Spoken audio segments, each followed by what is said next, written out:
नमस्कार दोस्तों and welcome back to our TDL with Om channel. Today we will learn about how to repeat a field in the line level and using the collection. जैसे कि आप सभी को तो पता ही है कि अगर हमें किसी भी चीज को रिपीट करना होता है तो वो हम रिपीट करते हैं लाइन को, वो भी पार्ट लेवल पे and based on collection. But आज हम समझेंगे कि अगर हमें किसी फील्ड को रिपीट करना है तो वो हम कैसे कर सकते हैं. इस फील्ड को हम रिपीट करेंगे हमारे लाइन लेवल पे एंड सेम कलेक्शन बेस पे. बेसिकली दोस्तों ये यूज होता है जब भी हम कॉलमनार रिपोर्ट बनाते हैं, तो उस केस में जो है इस फील्ड लेवल का रिपीटेशन होता है, वो भी लाइन लेवल पे. कैसे? सबसे पहले मैं आपको यहाँ पे दिखा दूं. मैंने एक रिपोर्ट बना के रखा हुआ है, डेज बेस्ड रिपोर्ट. एक्चुअली मैं किसी वर्किंग पे काम कर रहा था, तो ये मुझे वहां पे रिक्वायरमेंट आई है. जैसे यहाँ पे मैंने दिया है 25, 26 एंड 27. 25 पे आप देख सकते हो यह है 2025-26 एंड यहाँ पे है 1 अप्रैल 25 से 31 मार्च 26. ठीक है, आगे में लाइन 1, लाइन 2, लाइन 3 भी है. ऐसे ही 26 का भी है एंड 27 का भी है. अब मुझे क्या करना है कि मेरे पास में एक रिपोर्ट है, उसको मुझे फील्ड लेवल पर रिपीट करवाना है, बट ये मुझे रिपीट करवाना है ईयर वाइज. तो इसके लिए हमने यहाँ पे एक रिपोर्ट बना के रखा हुआ है. जैसे हम इस पे इंटर करते हैं, ठीक है, आप यहाँ पे देख सकते हो ये तो हमारी सारी इनवॉइस की डिटेल आ रही है. ठीक है, बट यहाँ पे आप देखिए टोटल डेज है एंड पर डे अमाउंट. उसके आगे अगर आप देखोगे तो यहाँ पे आप देख सकते हो ऊपर में 25-26 आया है एंड कुछ वैल्यूज यहाँ पे आए हैं. ठीक है, वैल्यूज को आपको ध्यान नहीं देना है, हमें यहाँ पे चेक करना है. देखिए 25-26, 26-27 एंड 27-28. ठीक है, ये किस बेस पे रिपीट हो रहा है? ये हमारा रिपीट हो रहा है हमारे इस कलेक्शन बेस पे. अगर मैं यहाँ पे कुछ और बढ़ा दूं, जैसे अभी 27-28 है, 28 कर देता हूं तो ये हो जाएगा हमारा 28-29. फिर मैं 29 भी कर देता हूं एंड एज 30 भी कर देता हूं. तो अब वो जो फील्ड है वो हमारा रिपीट होना चाहिए 6 टाइम. ठीक, जैसे मैं इंटर करता हूं, हम थोड़ा स्क्रॉल करके देखते हैं. आप यहाँ पे देख सकते हो अभी जो रिपीटेशन हुआ है, हम एकदम एंड पे हैं, ये 27-28 तक का ही हुआ है. क्यों ये 27-28 के आगे रिपीट नहीं हुआ है? 28-29, 29-30, 30-31 क्यों नहीं हुआ? उसका रीजन ये है कि हम यहाँ पे जो वैल्यूज रख रहे हैं, ये हम रख रहे हैं एक एग्रीगेट यूडीएफ पे. इसका ऑब्जेक्ट जो है मैं कंपनी लेवल पे इसका ऑब्जेक्ट यूज करके रखा हूँ. एंड जैसे ही हम इसको ओपन करते हैं, ठीक है, तो आप यहाँ पे देख सकते हो. अब अगर आप देखोगे 25-26, 26-27, 27-28, 28-29, 29-30 एंड एज 30-31. तो ये क्वेरी क्या है कि जब हम फर्स्ट टाइम इसको चेकआउट करें तो फर्स्ट टाइम ये रिपीट नहीं हो रहा है, बट सेकंड टाइम क्यों हो रहा है? उसका रीजन ये है दोस्तों कि आप सभी को पता है कि हमारी जो भी वैल्यूज हम रखते हैं किसी पे, अगर हम ऑब्जेक्ट से उस रिपोर्ट को एसोसिएट करके रखते हैं, तो जब तक का वो रिपोर्ट सेव नहीं होता है, उस ऑब्जेक्ट के साथ में हमारी वैल्यूज एसोसिएट यानी लिंक नहीं होती, सेव्ड नहीं होती है. तो जैसे कि जब मैं फर्स्ट टाइम इसमें अगर कोई वैल्यूज डालता हूँ एंड उसको जैसे मैं इंटर करता हूँ, हमारा रिपोर्ट तो ओपन हो जाता है, लेकिन हमारा ये रिपोर्ट जो है वो सेव नहीं हुआ है. इस वजह से जो हमारे वैल्यूज जो है, जो हमारी यूडीएफ है, वो डेटाबेस में स्टोर नहीं होता है एंड उसी के कारण यहाँ पे जो है हमें फर्स्ट टाइम पे वैल्यूज विजिबल नहीं होती है. चलिए, ये तो हमारा सेकंड पार्ट. हमारा भी यहाँ पे मेन पार्ट ये है कि कैसे हम फील्ड को जो है वो लाइन लेवल पे रिपीट करवा रहे हैं.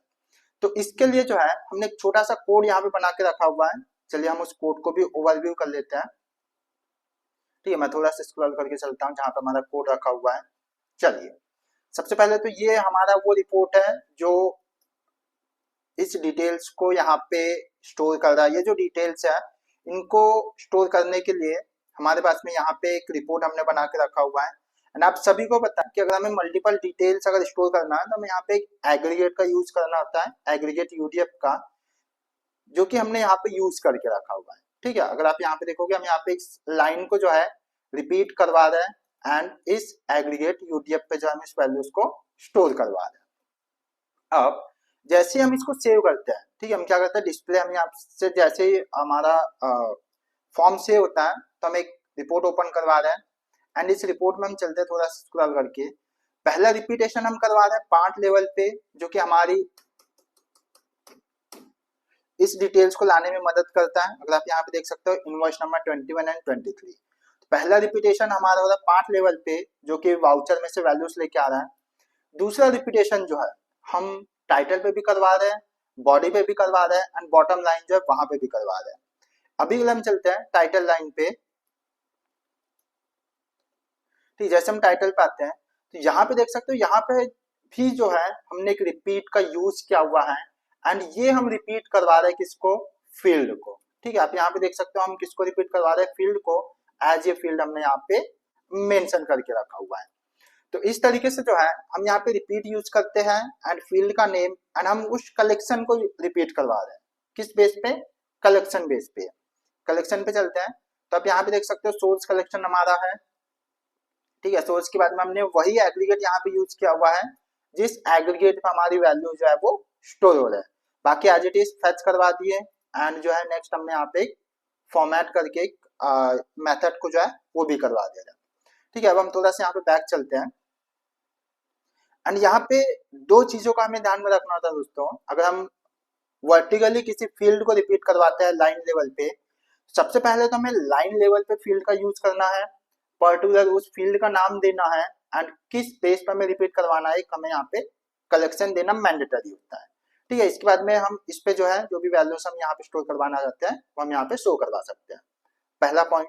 दूसरा पॉइंट क्या है कि जो भी वैल्यूज को हम रिपीट करवा रहे हैं, ठीक है, क्योंकि सबसे पहले तो आप सभी को बताइए कि जो चीज हमारी रिपीट हो रही है वो एक तो हमारा रिपीट होता है पार्ट लेवल पे। तो यहाँ पे पार्ट पे जो है हमारे पास में कुछ एट्रीब्यूट होते हैं, जैसे कि हमारा स्क्रॉल करके है, अब इस पे वैल्यूज कुछ टाइप्स ऑफ वैल्यूज यहाँ पे सेट होते हैं। जैसे अगर हमें वर्टिकली करवाना होता है तो हम यहाँ पे यूज करते हैं वर्टिकली, अगर हमें हॉरिजॉन्टली चाहिए होता है तो हम यहाँ पे यूज करते हैं हॉरिजॉन्टली। ठीक है, लेकिन अभी जो है हमें इस रिपोर्ट में हमने क्या करवा के रखा है, वर्टिकली भी रिपीट है एंड जो है ये हॉरिजॉन्टली भी है। तो इसके लिए हमें यहाँ पे मेंशन करना होता है बोथ। बोथ मतलब ये कंसिडर करता है कि ये रिपोर्ट में जो वैल्यूज या इस रिपोर्ट में जो भी रिपीट होने जो भी लाइन या फील्ड है वो हमारा लाइन भी रिपीट होगा ताकि वो वर्टिकली आ जाए, और हम जो है यहाँ पे फील्ड भी रिपीट करवा रहे हैं ताकि वो हॉरिजॉन्टली भी जाए। तो यहाँ पे हमें सिर्फ दो ही चीजों का ध्यान में रखना होता है, पहला तो हमें लाइन लेवल पे रिपीट का यूज करना है, एंड दूसरा जो है पार्ट लेवल पे हमारा जो एट्रीब्यूट होता है स्क्रॉल उस पर हमें बोथ का यूज करना है। दोस्तों इस तरीके से आप कुछ छोटे से कीवर्ड्स का यूज करके, कुछ एट्रीब्यूट का यूज करके, छोटे से लॉजिक का यूज करके आप एक कॉलमनार रिपोर्ट डिजाइन कर सकते हो बेस्ड ऑन आर नीडेड। दोस्तों अगर आप, तो चलिए दोस्तों इस वीडियो को हम यहीं पे समाप्ति करते हुए, अगर आपको कोई भी टॉपिक पे लॉजिक चाहिए होगा तो आप कमेंट बॉक्स में आपकी टॉपिक या जो भी क्वेरी है वो आप नोट डाउन कर दीजिए। अगर आप ऐसे वीडियोस समझना चाहते हो टीडीएल के रिलेटेड लॉजिक्स अगर आप समझना चाहते हो तो इस टीडीएल भी तो चैनल को सब्सक्राइब करके बेल आइकन को भी ऑन कर लीजिए।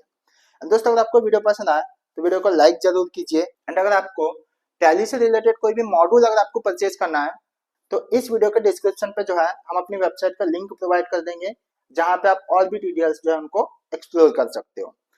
चलिए दोस्तों मिलते हैं एक नई वीडियो में नए टॉपिक के साथ में। टिल देन जय हिंद, जय टीडीएल।